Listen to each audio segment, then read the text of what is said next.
When I was younger, I was told to reach for the stars, or as my dad would say, don't stop till you pop up. A good sentiment for young people, I like to think, encouraging them to never give up, to fight for what they believe in, and to not settle for anything less. My one issue with the saying is it's kind of deceiving. I've always loved having my voice heard and having my opinion matter, as I'm sure a lot of people do, but especially as a young person and a young woman in this generation, it feels more important than ever. And sometimes I can't help but wonder, are our voices ever actually heard? When I was 7 and living in Australia, I joined my primary school student council for the first time. This was probably my first experience with being a part of the change I wanted to see. I contributed as much as I could, but then again I was 7 and I was quite content with a lot of things at that age. I was so fascinated how older years used the space as a way to benefit themselves and their peers. Then, when I was 12, I just moved back to Ireland. In my new secondary school, I had the opportunity to run for student council, so I did. I made a speech and I was elected on, and I was so excited because I thought my experiences from Australia and how things were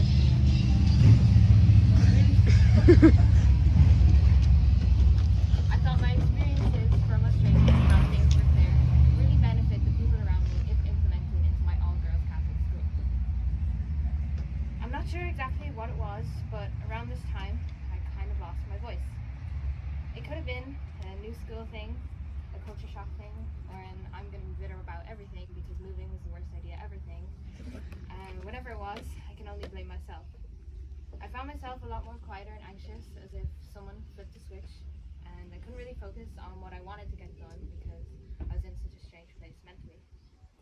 It definitely put a halt to things for about a year or so, and then COVID happened. I was 15 at the start of my most recent school year, where I ran again for student council.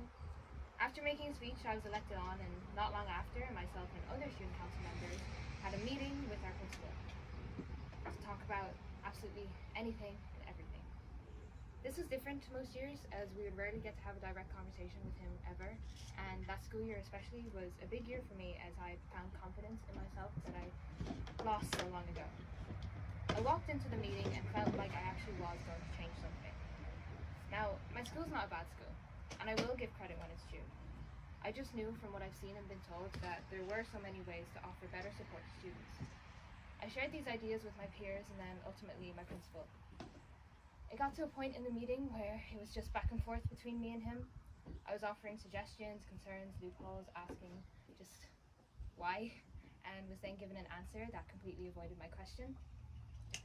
Debating things like uniforms, hair dye, jewelry, but most importantly, the comfort and safety of our students. Eventually, I had to say, okay, because it had gone on long enough and I was getting nowhere. But I was told I make good arguments and was asked, was I a good English student? And I know what you're thinking. So what, your principal didn't listen to you? From everything you've said, there are clearly bigger issues in the world. And I know there are bigger issues in the world, which is why I'm so adamant on this. Because recently, the Supreme Court voted to overturn Roe v. Wade, no longer making abortion a constitutional right across America. This was voted after ignoring advice from healthcare professionals and desperate cries from people across the country. This was voted with a 6-to-3 male-to-female ratio. Why was a decision as big as this consulted by a majority of people who it does not concern? This is a decision that affects people like me, my loved ones, and literally anyone with a uterus. Regardless your feelings on abortion, how does any of that make sense?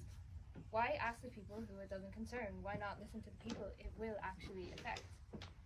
You see it time and time again with schools ignoring the needs of their students and going in the complete opposite direction, parents ignoring their children, governments ignoring their citizens, and people in crisis just being ignored. Ukraine is in an extremely horrific state right now, and no one seems to be listening to them, with the Johnny Depp and Amber Heard court case gaining more publicity than the death and destruction.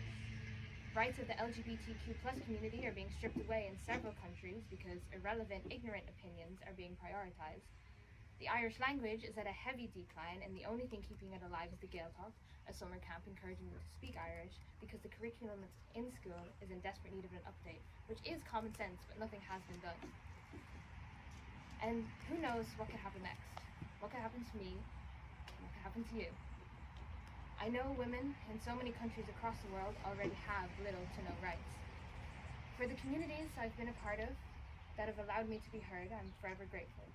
As National Executive Representative of Dublin City Corlin and Oak Youth Council, I am able to investigate and do something about youth mental health and inclusive relationship and sexuality education. Being with FFI encourages young people to speak out and be the better versions of themselves. It instills me with so much confidence and gives me hope for the future. But there's only so much we can do. How can young people be expected to reach for the stars when it's been proven that it's impossible to do so? Truthfully, people in power could not care less. They'll just do what benefits them. And something needs to change. Or, as my dad would say, cop on.